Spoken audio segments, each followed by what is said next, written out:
Aloha, this is Jason from Hawaii. Welcome to a special edition of the Comics for Fun and Profit podcast. In this episode, I will be interviewing Erica Shultz.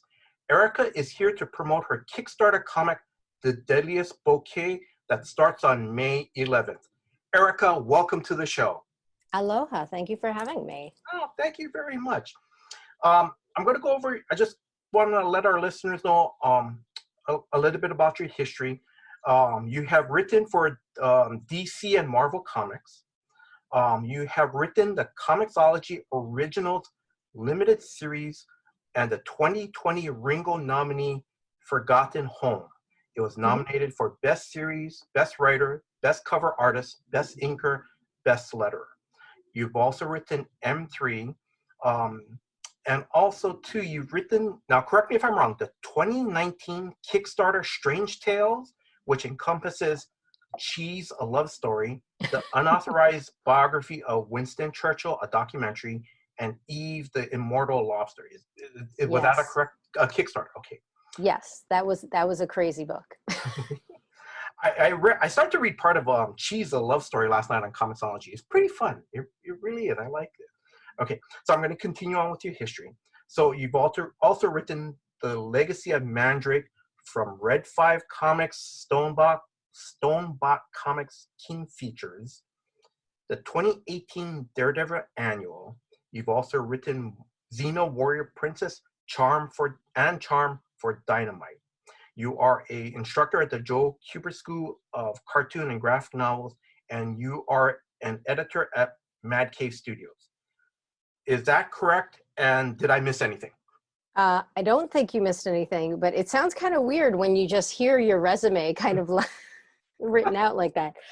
Yeah, that's pretty much everything. I think, I mean, I also did Swords of Sorrow with Dynamite, and I did a short at Vertigo, and I did a few Image anthologies. But I mean, that's pretty. You know, you hit the major points.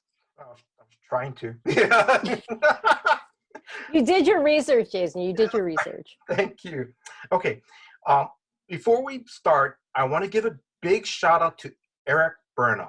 Now, Yes. He's the writer of the current IDW series Godzilla's, Monsters and Protectors, and Transformers Beast Wars that are both out in comic shops right now. So, Eric, thank you very much for arranging this. Thank you very much.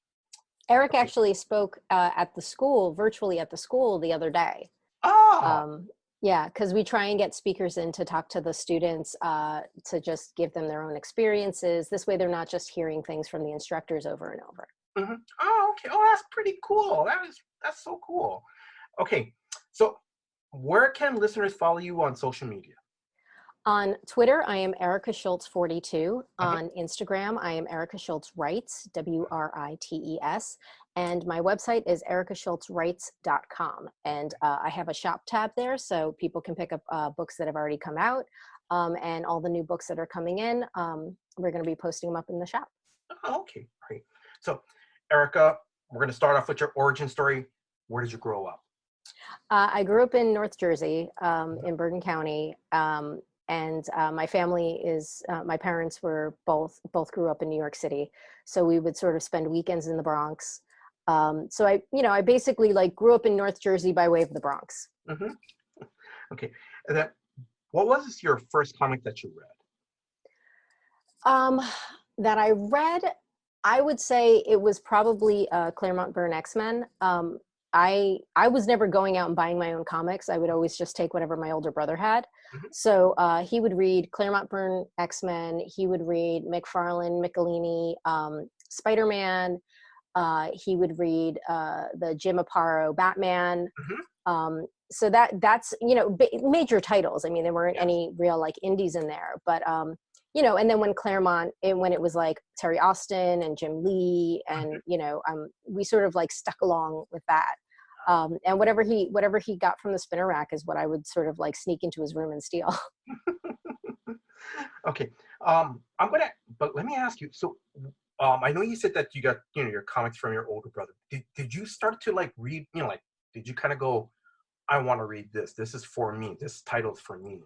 I just like the idea of telling stories. I always loved visual storytelling. I always loved TV and movies and just storytelling in general. And Mhm, I was never a huge reader of novels. mhm, Um, I don't know why. I mean, to me, sometimes novels are just intimidating, these giant bricks. yes. But I really enjoyed visual storytelling. And I think that, when you talk about sort of like quintessential comics, you Mhm, really think about, that Claremont run on X-Men. I think it was like 17 years yeah. was his run on X-Men with all these fantastic artists, Mhm, especially, the Jim Lee Claremont run. I mean, because the cartoons were mostly based, that X-Men 90s cartoon that came out was yes. mostly based on that, as well as his work with Austin and Byrne. You think about Death in the Family, Yes. Batman, another sort of like really seminal thing, Mhm, seminal crossover that happened. And you think about, the Spider-Man 90s cartoon. A lot of that came from that McFarlane McElhaney run that they did, introducing Venom yes. and stuff. So I mean, it wasn't a matter of like reading the comics and being like, this is for me. It was a matter of just reading and being like, wow, these are really fun, different, interesting stories that I mean, beautiful art too, that just resonated. Yes. Yes, I know. I understand that. Yeah. To me, yes, because that X-Men, the Claremont Burn run, yes, that's one of my favorites. That is. I mean, because they had Dark Phoenix together, and then Lee and Claremont had Mutant Genesis. Mm-hmm. It really it was. I'm trying to think of how to say it. It was basically it was like defining. Mm-hmm. Yes. So when people think about X-Men, the first place that they go a lot of times is, Claremont Byrne, Claremont Lee. Yes. That is where they define it. Same thing with Spider-Man. When a lot of people think Spider-Man, yes, of course they think of, Stanley and Ditko, Mm-hmm. but they also think of, um, they think of the Todd McFarlane Spider-Man, that redesign. Yes. um, so I think that's something that sort of like, anchors in your head that, Mhm. you'll never sort of like, you can always go X-Men before and X-Men after, but that's like where your starting point. Oh, yes. That no, that I understand. I do. Okay, so I'm going to continue on. Drew from Comics for Fun and Profit, the co-host for the podcast, he submitted this question: what was Okay. your first LCS? I didn't really have an LCS growing up, because there was sort of a five and dime kind of store in town that would sell comics, but then also there was a shop in town. It's a shop called A&S Comics. They were around back in the 80s and 70s, um, but also they're still around now. I've actually done a few signings there. Oh, that's cool. So yeah, so ANS is still around. But I would say, I didn't have like sort of my own LCS really, because when I was living in New York City, I would, go to Midtown, which is, huge. I mean, Mhm. they have multiple locations, Yes. but Midtown Comics I would go to Jim Hanley's. Um, my friends Sarah and Patrick run a great shop in Wilmington, Delaware, called the Comic Book Shop, and they're fantastic. And I usually will sort of do like online orders of Mhm. my books through them. Um, I don't remember the shop in college. There was a comic shop that my friend Kevin and I used to go to sometimes, and he used to play he used to play Magic there, Mhm. and I can't remember the name of it, but I want to say it was either in Bloomfield or West Hartford, Mhm. um, in college. But I never really had a shop that I would like go to on Wednesdays and always hang out. I think the closest thing now is Dewey's Comic City, in Jersey, Okay, because Dewey's is actually in the Kubert School building. that's what I was going to say. That's yeah. So literally on my lunch break, like my one class ends, I'll go downstairs, pick up some books, talk to people, hang out, see my students there, see what they're reading, have a conversation with them. And then the bell rings, 5 minutes before next class is going to start, and then go back up. So, I mean, I think the closest thing to an LCS that I have right now is Dewey's. And it's really because of the convenience of it literally just being in the building that I'm in already. I So, have to say that's right. Because I follow Dewey's on Twitter, and mhm. that's got to be super. Well, for me, that's super cool to like. the place you work on your break, or like even after work, you go down to the comic shop, just hang out for a bit, look around, see what came out, what came in. Oh, that is so On awesome. Wednesdays, though, it's tough because sometimes my students will be like, "Oh, I'm just going to the bathroom," and then they come back with a Dewey's bag, and I'm like, "You could have just told me that you were just going to go down to Dewey's," and I'd be like, "Oh, I would check and see how much work you still owe me, Yeah, and then yeah. make the decision." But yeah, that's sometimes. Well, I mean, I got diverted. Yes, you got diverted. Right. The Got it. bathroom's down the hall, but Dewey's is Yeah, like, the one bathroom is floor. right there. Dewey's is one floor down. You got diverted. Okay. All right. I love that story. I really do. I'm sorry. It's okay. I'm no big It happens. It happens virtually every Wednesday. Because I teach Monday, Tuesday, Wednesday, and it literally Yeah. happens virtually every Wednesday. So But Erica, that variant cover came in, and there was only one left. I had to get it, right? that's when you call ahead. That's when you're smart and you call ahead. That's what FOCs are for. That's what the pull is. I'm sorry. That's what you do. You call ahead and you say, I specifically want this cover, this variant cover. When Marvel did Original Sin, there was Yes. a Dell'Otto cover, a Gabriel Dell'Otto cover with Winter Soldier on it. Okay. That I don't know if it's acrylic or gouache, but it's fantastic. And so I called Sarah at the comic book shop in Delaware, and I said, obviously put this on my pull, but there's a specific variant cover that I want to get.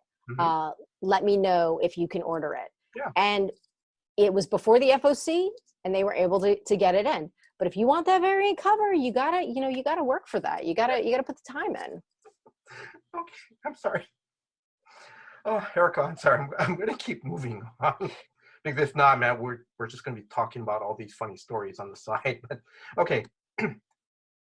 How did your journey begin breaking into comics?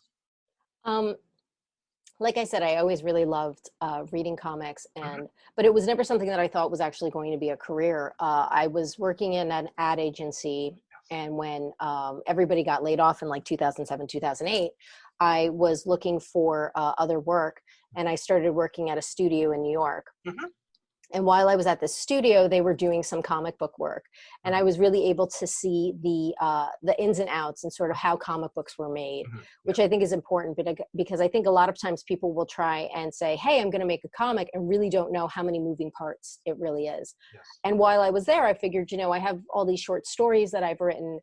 Maybe one of them would be good to write as a comic, and that became the story M3.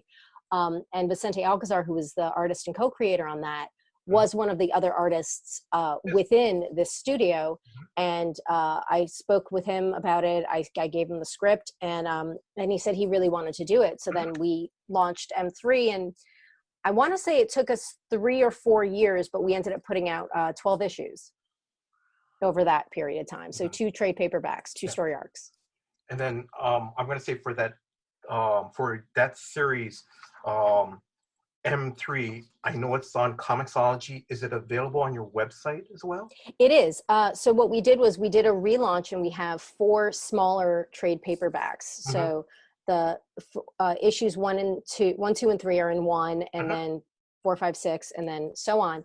And those are available on the website on ericashultzwrites.com. And you can get them on Comixology. They're absolutely on Comixology. But if you want to get them in print, they are on the website. Yeah. Oh, okay. That's pretty cool. Okay. So as we already spoke about that, you're an instructor at the Joe Kubert School. I've already mentioned that you are an editor at Mad Cave Studios. Now, in all this, where did the story, The Deadliest Bouquet, came from? Honestly, I genuinely don't even know where any of these stories come from. They just sort of just pop in my head. I was on the phone with Liana Kangas, who's a fantastic creator and artist. She used to live down the street from me, and we used to hang out a lot. And then she moved away, so we were spending more time on the phone. And I don't really know where it came from, but I just sort of blurted out like, "Hey, like, what do you think of this idea about these sisters whose mom, was this sort of like crazy, you know, badass assassin Nazi hunter. And then when the mom dies, the sisters sort of have to come together and solve the murder, but they kind of hate each other Yeah. because, you know, and she's like, oh, that sounds kind of cool. Yeah. And so I sort of just started developing from that. And originally when the story was conceived, it was 3 story arcs. So I had a story arc that started in World War II. Mm-hmm. And it talked about the French Resistance, Mm-hmm. and it was very historically based. Yes. And then I had the second story arc that was Jasmine and her brother and Jasmine's parents sort of traveling the world, tracking down Nazis that had fled Germany. And they were going to sort of hunt them down and assassinate them. And then the third story arc was after, you know, Jasmine left that life, Mm-hmm. went to the United States, met Lionel Hawthorne, got married and had 3 kids, and then Jasmine ends up dead. And these 3 girls then have to sort of come together. So it was a story of basically like 3 different generations, like with crazy stuff going on, and how that sort of gets embedded into your DNA. Mm-hmm. And I had sort of started and stopped the story multiple times, and I was trying to attack it from multiple angles, and nothing seemed to work. So I reached out to James Emmett, who is a fantastic editor and the editor on this book. And I said, look, I'm really struggling with this. I'm struggling with really finding the true path of this, because every time I started, I always start going off onto these tangents, and it's, you know, the story is just turning into a mess. So what he did was he basically took all the sort of half scripts that I had written on and off and read through all of them, and then sort of said, okay, take this bit, that bit, and then put this together. And he said, you know, I understand you have all this great history and everything, but the real true core story that you need to tell is this love-hate relationship between these sisters, their relationship to each other and their relationship to their mom. And that's really the core story here. And that sort of exploring that drama and that relationship at the backdrop of this murder mystery is what really you need to focus on. So that's, once I had that sort of like, this is the way, this is the path, then I said, okay, yeah, now we're going to do it. And we had originally had a publisher that was involved, but then COVID kind of turned that upside down. So part of me thought, okay, well, let's wait out this COVID thing, you know, because this was in the beginning of everything, you know, let's wait out this COVID thing and see how it goes. But another part of me thought, you know, you've been working on the story on and off for so long, you finally cracked it. Just keep going forward. Like, don't stop the momentum. So I spoke with James. I was like, what about, you know, a Kickstarter? You know, I'm not thrilled about doing a Kickstarter, but James has had a lot of experience with Kickstarters, with I Am Hexed, with 451 Inc. and other projects, that he really said, he's like, I think this is absolutely, you know, doable for Kickstarter. So, you know, then we started thinking, okay, let's sort of shift our mindset from going with a specific publisher and that route to now shifting the mindset to Kickstarter and, you know, preparing for that and, you know, social media campaign and things like that. Oh, okay. Let's see. I know you. I'm going to ask. Do you want to add anything else to this to the story of the Deadliest Bouquet? I know you mentioned that it's a strange. You know, 3 sisters that don't like each other. They're trying to solve the murder of their mother, who is now, correct me if I'm wrong, is a Nazi hunter, correct? Yes. So. And without giving any spoilers, sorry. No spoilers. Don't worry. Trust me, I've been like trying to like edit myself of what I can and can't say. So the story really starts with the murder of Jasmine. Jasmine has these 3 daughters, Rose, Poppy, and Violet. And each daughter is very, very unique. Jasmine trained her daughters as she herself was trained in the art of espionage and assassination. And each daughter sort of took that information and took that training in a unique way. Violet really relished it and really loved having like this sort of power of knowing things like this.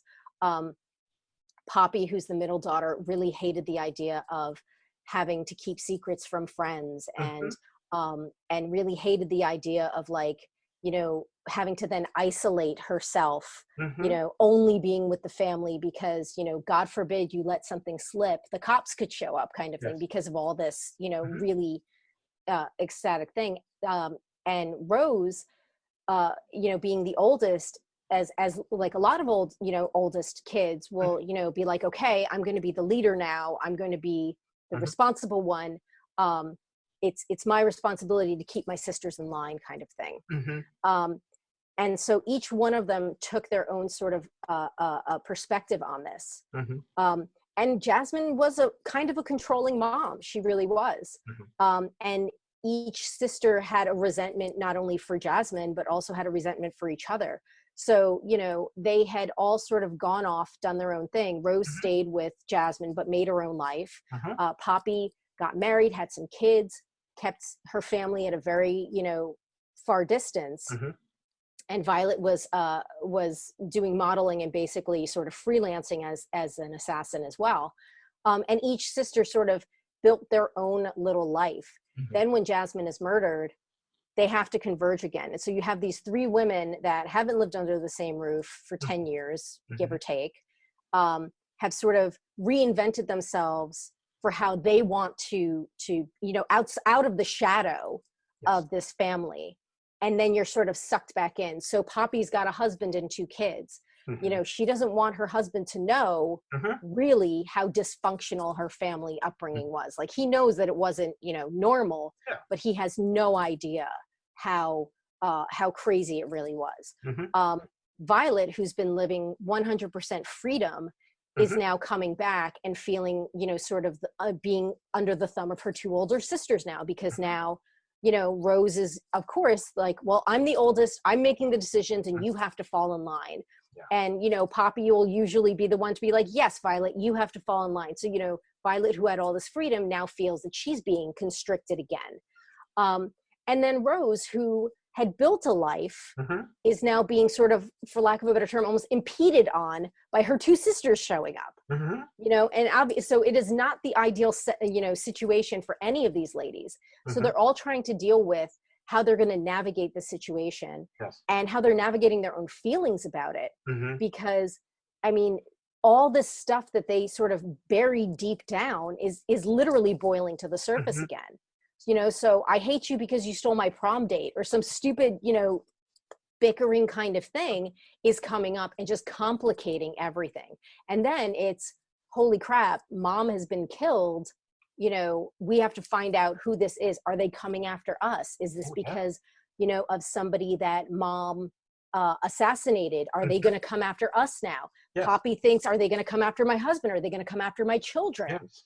You know, so there's this sort of like extension, and, you know, it just sort of grows, the sort of bubble starts growing more Mm-hmm. of how this one death is really affecting all this other stuff in their lives. That is so cool. That's a great, no, because that sounds like a great, but there's a lot more to just trying to avenge mom's death. There's Yeah. other thing. That sounds great. It really Well, they're does. not just, they're avenging their mom. They want to avenge their mother's death, but they also have to reconcile that a lot of them still resent their mom, Mm-hmm. you know, because, you know, nobody wakes up one day and says, hey, I'm going to train my kids to be an assassin. Mm-hmm. You know, nobody sort of, you know, comes to that strange conclusion. Uh-huh. But Jasmine, being trained that way, and that's what her parents did, she kind of felt like, well, this is just the way you do it. Yeah. And, you know, her three daughters were just kind of like, mom, nobody else's mom is doing this. You know, and you know, you think about the daughters themselves then have to be more and more isolated from everything else, Yeah. everyone else. Mm-hmm. Because you think about, like, this is the type of world that they're living in this house. That's obviously not something that you can tell your best friend. Yeah. So there's a lot of sort of like deep-seated trauma and resentment that then, you know, the sisters sort of feel like, well, we're protecting each other, but at the same time, I'm still really angry at you for something, you know, Yeah. or I feel like you didn't protect me enough as a child. So. No, because this story really has a lot of layers to it.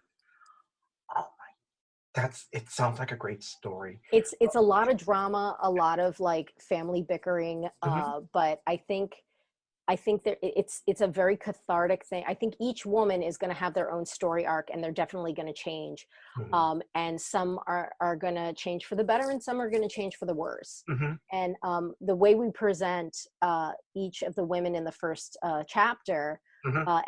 sort of already has dead set on, who's the good guy, who's the bad guy out Yeah. of the sisters. But things are definitely going to shift. The power shift is gonna show up, and you're really going to see sort of the softer side of Violet, and you're going to Hmm. see like the harder side of Poppy, because Poppy's like, oh, but I'm the mom. Hmm. Well, Poppy punches Hmm. really, really, really hard. So So I'm asking, so your this Kickstarter, is it, basically I'm just gonna ask how many pages is it, because it sounds like it's going to be a very dense, a very good read. it's 120 pages. So we are doing an OGN. Hmm. When we had originally conceived of this with the publisher in mind, it was going to be a 5-issue series. Okay. But since we're doing an OGN, it's basically like 5 chapters. Yes. So 22 pages per chapter is Hmm. going to how we're spacing it out. But it's going to be 120 pages. Carola Borelli is our line artist, and Hmm. she's fantastic. She Yes. actually just finished the line work for the second chapter. She's starting the third chapter. Uh-huh. And Gab Contreras is working on the colors for the second chapter right Hmm. now. Kevin Wada did the fantastic cover Hmm. for the OGN, and we're really excited about it. And because it is a really dense story, having Hmm. it, not having to do the month to month for the story, I think is actually even helping the story along. Yes. I'm. Because you can just like, you're going through like everybody's backstory, and all the sort of crazy things that Mhm. Jasmine witnessed as as a young woman, and that these 3 sisters witnessed. Mhm. Erica, I'm going to say is thank you very much for making it an original graphic novel, because well, for me, because it's like, I love going to the comic shop, I love buying single issues, but sometimes life gets in the way, and it's like 2 months later I'm kind of going, wait a minute, what happened in the last story, and I got to try to backtrack and so forth. But oh, this is great that you guys just did it as an original graphic novel. Yeah, it's going to be one big fat book you can smack somebody with. Okay, moving on. um, let's see. Let's see. May I ask, can you talk about, because is this your second Kickstarter that you're doing? This is going to be the second one. Yeah, the first one was for Strange Tales, which was we took the unauthorized biography of Winston Churchill and Cheese a Love Story, and we colorized them. They were originally black and white, Hmm. and then we created, Claire Connolly and I created a new story called Eve the Immortal Lobster, and Hmm. then we put them all together in an anthology. We were actually nominated for a Ringo Award for Best Anthology for Strange Tales, so that was fun too. And I think that it's really even though I did a Kickstarter before, this Kickstarter is newer for a couple of reasons. One, because the book is bigger. Strange Tales was only 80, I think it was like 82, 84 pages. So Hmm. this is a larger book. This is, Hmm. 120 pages. Um, and then we're also asking for more money, because Strange Tales was mostly already completed, and we were basically only asking for $5,500 to pay our colorists and to get it printed. Hmm. Whereas this, we're actually asking for 20,000. We're asking it to help finish the book off as well. Hmm. So it's going to be, so it's not just coloring, it's also coloring, line art, and printing. So it's a little more stressful on my end, because I'm thinking like, we're asking for more money, but you are getting a larger book. Yes. And so that, sort of in my mind, that kind of balances it out. Yes. Yeah. Um, and I know you said, it's a larger book, and to me, and I'm going to let the listeners know, I am going to back it up, because the Thank you. other thing, no, you're welcome, because it's a complete story. It is. Yeah. And I'm going to say this, for others, that do their Kickstarter, that like, puts out like a comic book issue per year, that's fine, because that's that's what people can do at that time. But this one is like, it's nice that it's just one complete story, and that's And great. if it does really well, I mean, maybe I'll have the opportunity to go back and do, the World War II story, you know, Mm-hmm. um, because it'll show that there is an interest in this world, in this family, in this lore. Mm-hmm. Um, if the Kickstarter does really well, so then we could look to say, okay, so let's start that World War II story. Let's show Yes. grandparents. Let's show Jasmine as a young woman being trained and things like Mm-hmm. that. Oh, okay. Um, let's see. Um, can I just ask, like, what um, um, and are you able to talk about any challenges of overcoming that you overcame in trying to do this Kickstarter or anything? I mean, Kickstarters are not for the faint of heart. They really are a lot of work. James has been very instrumental in helping with the Kickstarter. Mm-hmm. Um, I think that, you know, I think that there's kind of a misconception that people have about like a Kickstarter and Indiegogo. I think people think it's just free money. It Mm-hmm. is not just free money. Like you don't just put up a website and people just throw money at you. Mm-hmm. You have to sit down and think, okay, what type of rewards are people going to want? Mm-hmm. Obviously, probably the most popular reward is going to be getting the book in print. Mm-hmm. So then you have to figure out, okay, how much do you price that at? So a lot of people are going to want that. Mm-hmm. There's a lot of analytics to it, and because James has done multiple Kickstarters, Yes. he sort of looks and says, okay, so this is what worked here. This is what worked here. Let's try and find a unique way to sort of like really just hit the hot buttons. Mm-hmm. We have tiers that are, you can pledge $1 and you get your name printed in the book. Mm-hmm. You can pledge $15 and you get a digital copy of the book. Mm-hmm. If you want a print copy, like we said, which is probably going to be the most popular tier, Mm-hmm. $25 and you can get a print copy. Mm-hmm. And I'm signing all the print copies. Unfortunately, because Corolla is in Italy and Gab is in Peru, I wouldn't be able to have them sign it, because if I shipped 500 books to Italy and then shipped them to Peru and then shipped back, all the Kickstarter money would be gone. Yes. Just in shipping costs. Yes. But I mean, I'm signing everything, but then we've got a fabulous print by Elaine Grace, this beautiful print that Elaine did.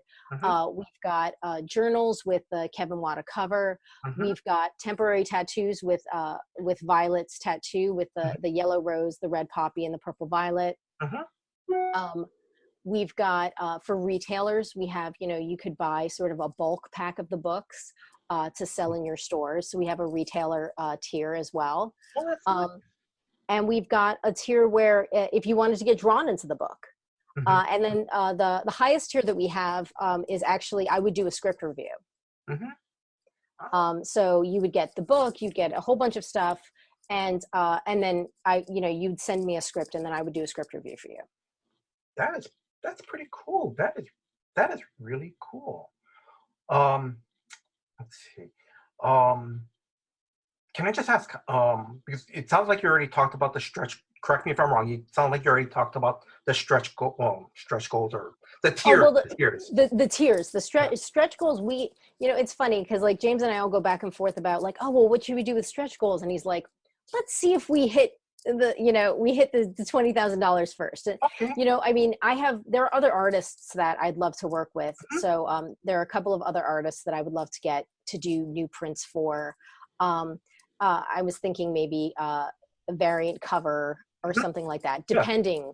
Yeah. But again, like this is really all just sort of predicated on whether or not we hit that initial goal.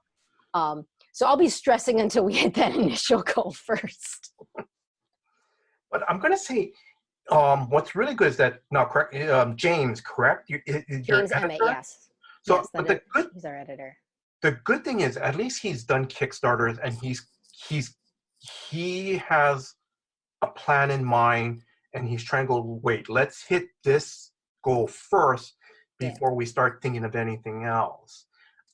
And and also too, what's also really good too is that at least you have some familiarity with doing a Kickstarter. So also, I mean, the website itself, I mean, there's a particular kind of way to navigate the website. Yes. Certain things that that you need to know certain play, you can do a preview and you can do this and that, so I mean, just having that sort of literal hands-on experience with it as well really, really helps. Mm-hmm. Also, Greg Pak, who is a fantastic Asian American creator, put out a Kickstarter book, a digital Kickstarter book at his website. It's gregpak.com. Mm-hmm. And Greg has it's called Kickstarter Secrets. Anybody who wants to do a Kickstarter, I honestly, I encourage you to go and get that book and to read it. It is a textbook to how to do a Kickstarter. It will either scare you into not doing a Kickstarter, or it will empower you into doing the Kickstarter.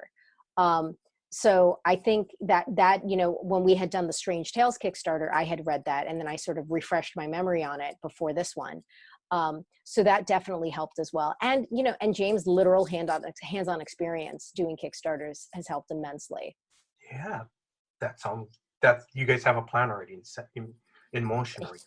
Knock on wood, we have a plan. They always say if you want to make God laugh, make a plan. So we'll see. Yeah. I've heard, yes, I know. Okay. I'm going to ask, after after Kickstarter becomes successful and everything, are you thinking of maybe moving it to Indiegogo or any other platforms? That was when you had asked that question, I was actually, I was kind of curious because in my mind, Indiegogo is sort of like the same as Kickstarter. So why would you move it to Indiegogo? Is there a benefit to that? That I'm going to say no, because I'm going to be honest. That part I really don't know, but I know some creators, what they'll do is they'll put it on Kickstarter. It becomes successful, and I know they'll move it to Indiegogo, because I think also on Indiegogo. Now I don't know much about this part, but there's like an indie man part where I don't know if it's print on demand or anything like that. Oh, that's interesting. But like I said, no, do your research on that. Do your research on that. Yeah, I wasn't aware of that. I thought you were either doing Kickstarter or Indiegogo. I didn't realize that they had sort of, I'm actually writing this down in my notebook to look into that, because that's interesting, that print on demand thing. I had no idea about that. No, but like I said, yeah, go look into that a little further. Because I know I backed one Kickstarter. I backed one Kickstarter, and I know actually one creator did Kickstarter and Indiegogo at the same time. Really? And then I think it's still on Indiegogo, and like I said, it's under their Indie Man section of the website or something. Yeah. I will definitely check that out. Yeah. Yeah, I was completely unaware that's like a possibility. Yeah. That's something I can definitely talk to James about. We have like our weekly, Erica gets to freak out at how stressed she is about this whole thing, but it's going to be okay meetings, so we have that this weekend. So I'll definitely ask him about that, because I'd never heard of that. Yeah. Interesting. Oh yeah. Like and like I said, again, just do your research, because like I said, yes. That's all I saw. No, I will definitely do my research, but I wasn't even aware to think about that. But no, that's great. Thank you. Oh, no, you're welcome. And then also too, what's really nice is at least you and James have a weekly meeting to kind of like and no, it's not the oh my God, but it sounds like it's like like a planning, is still like a planning session, or it's like, this is what we're doing, this is what we need to do within. So that sounds like that's good that you guys are communicating on a weekly basis to make sure that it's basically trains are running. Yeah, it's basically status report. So, okay, so which podcast did you do this week? Which podcasts are you doing next week?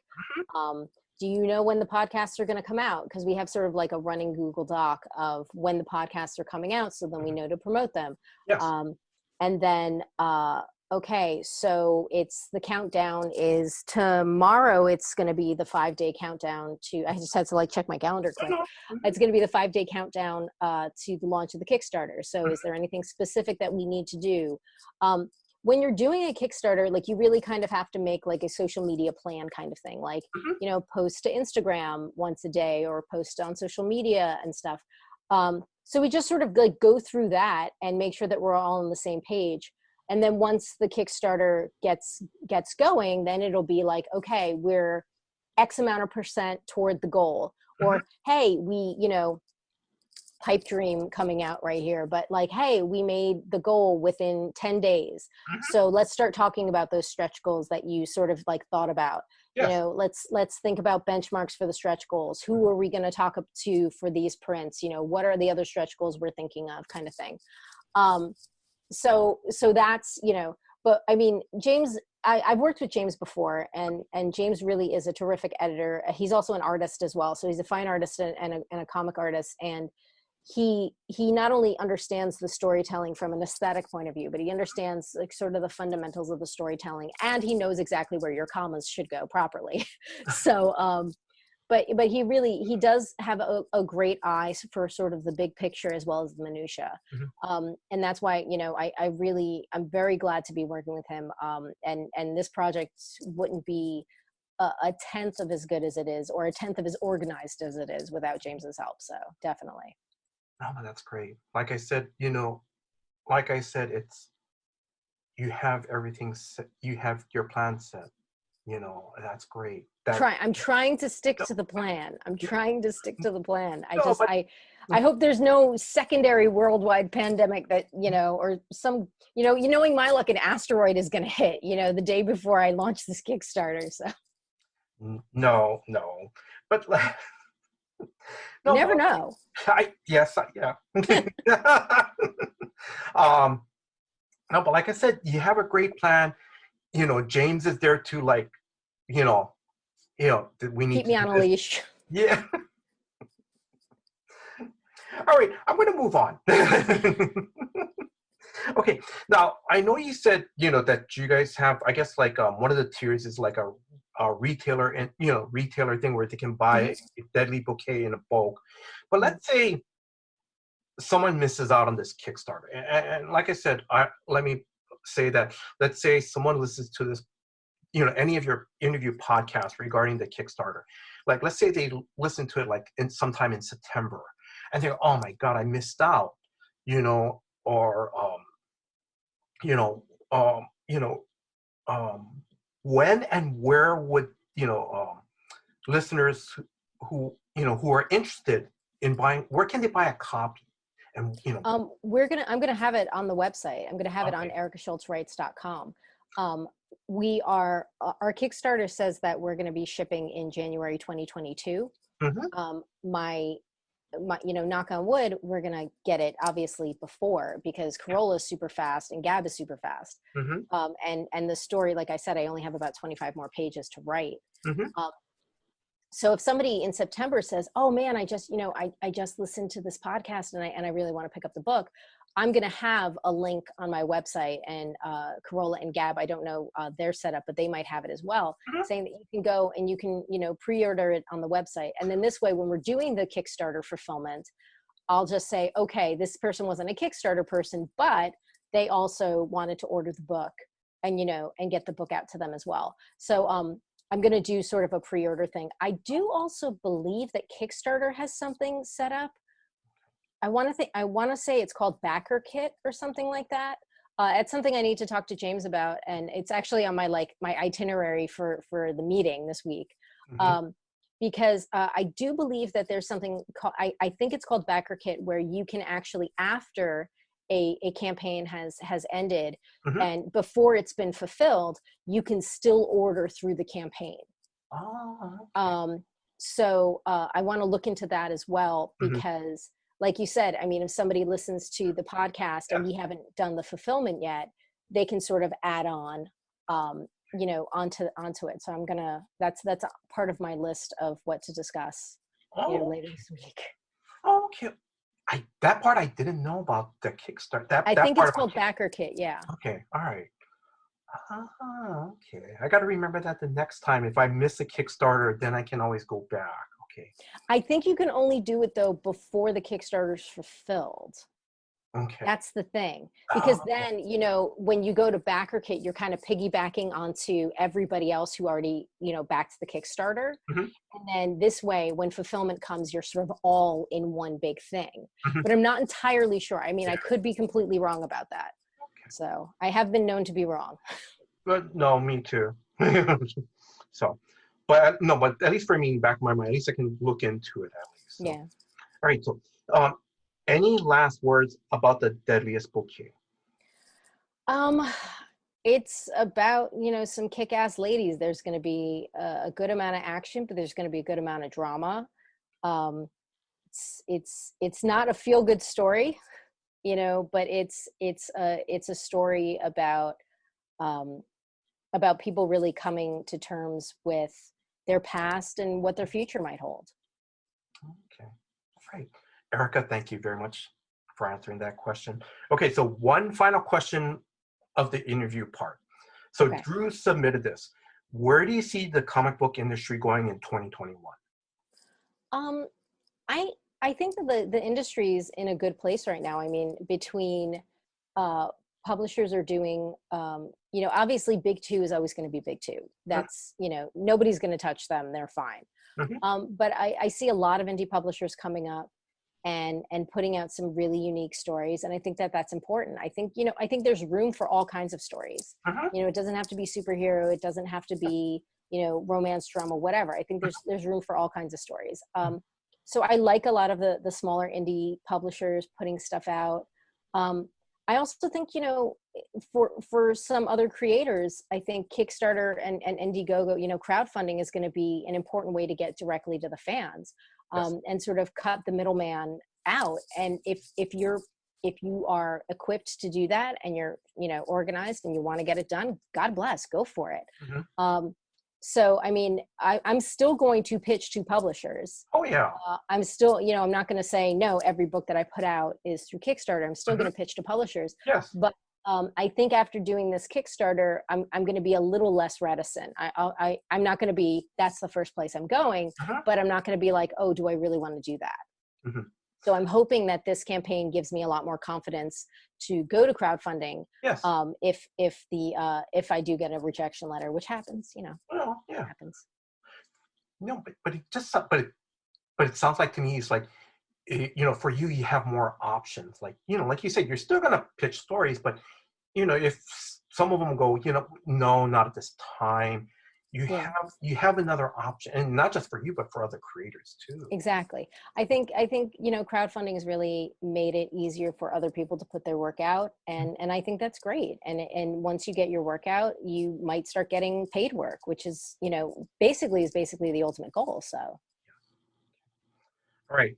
So this is the part of the interview I'm going to start doing fun questions. Okay. So if the Deadliest Bouquet was auctioned for a movie or limited series, who would you like to play the main roles? You know, I don't think about this a lot because, I mean, I did like a fan cast on Twitter the other day for Forgotten Home, but that was already, you know, Forgotten Home's already been out. I don't like to think about it a lot while I'm still making the book, simply because I think if you're going to make a comic, make a good comic. Yes. I honestly, I don't know who I would have play anybody. Like, I think Regina King is a fantastic actress, and if they were willing to go for the role of Jasmine, then God bless. I would love to have them. I mean, and they're fantastic director too. But I don't know. It's a hard question. I'm sorry. No, I don't have the easy answer. Don't apologize. Don't apologize. I because I just want to change up some of my questions for interviews. And no, but don't apologize. But then also too, I'm going to say in the back of my mind going, should I really ask this question? Because I don't want a writer to go, okay, I'm going to have this person. I would love to see this person to play. And then all of a sudden when they start writing, that's all they're going to keep that person. Yeah. Yeah. So, okay. So no, don't worry. That's no problem. Yeah. All right. Do you want to put a plug out for any of your friends' Kickstarters? Hopefully, if it's currently now, we're going to start. There's a Kickstarter that is currently going on for a book called Tommy Dakota. It's by Dave Ebersol and Vinny Rico. It is it's a Western heist, you know, story about this sort of outlaw Hmm. who just wants the one last big score, Hmm. kind of thing. And it's great.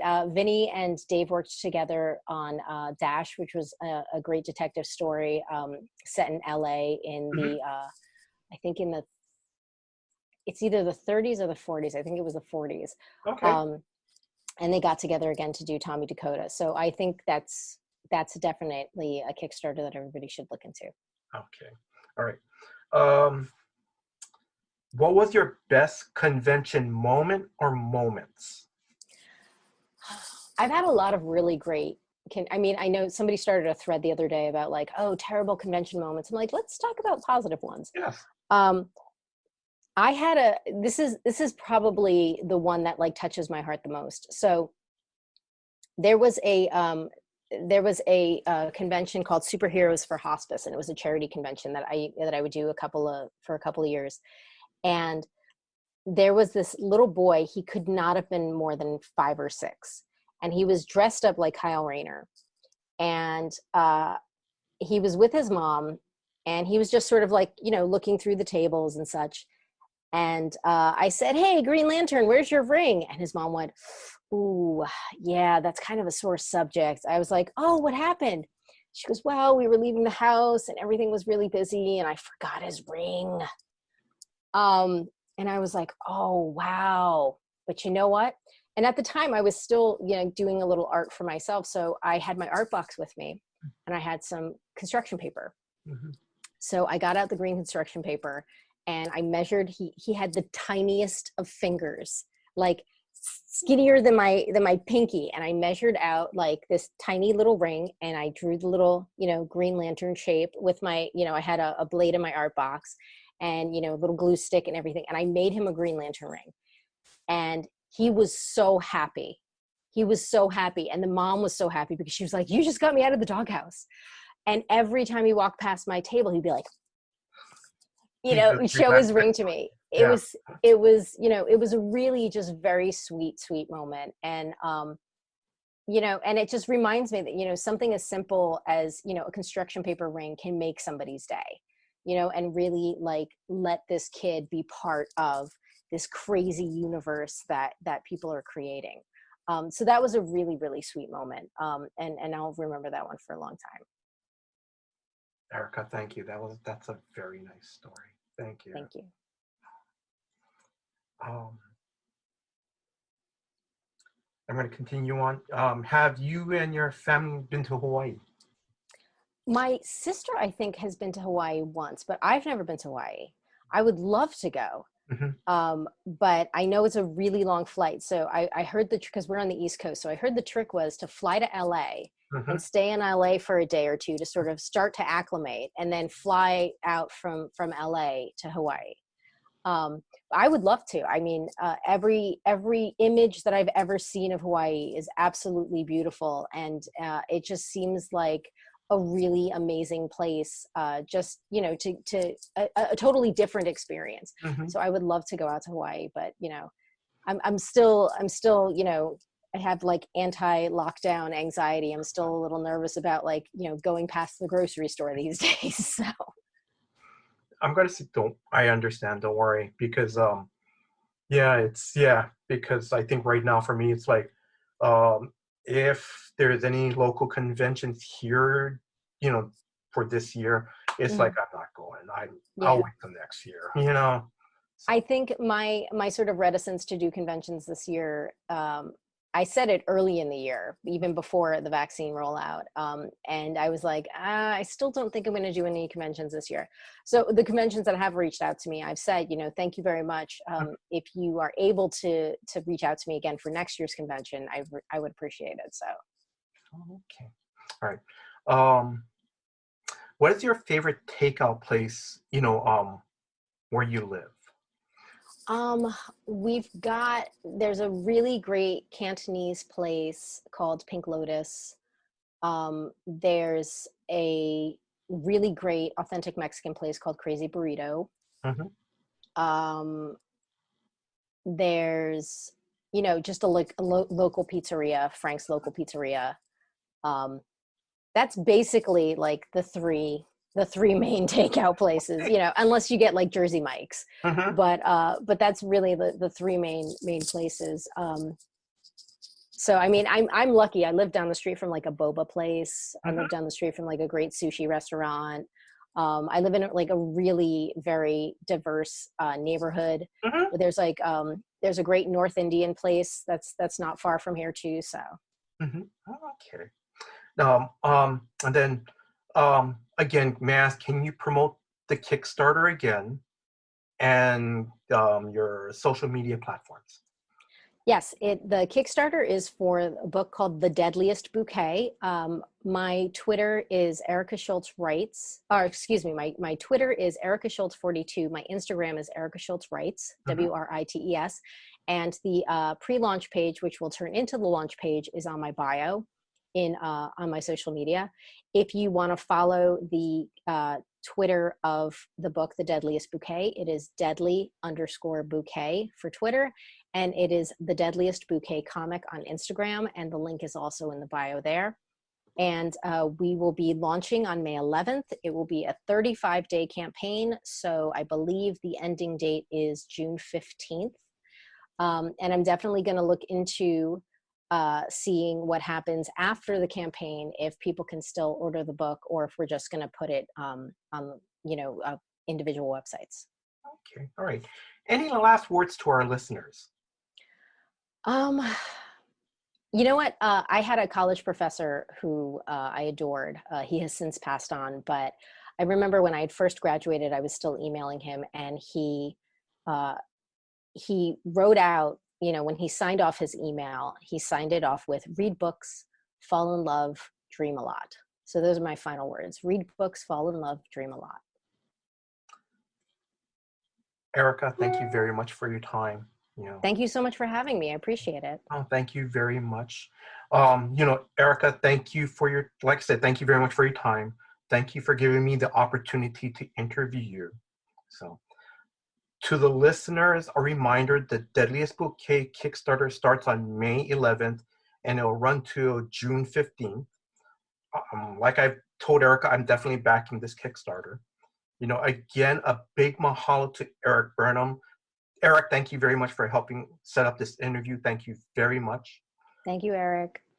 And then, and I want to thank Drew, the co-host of Comics for Fun and Profit, for putting this episode together. Drew, thank you very much for all your hard work behind the scenes. And also, too, if you are new to the the Comics for Fun and Profit podcast, please check out new episodes that come out every Saturday. And then I want to thank you, the listeners, for your time. Thank you very much for listening to this episode. Until next time, guys, aloha. Aloha.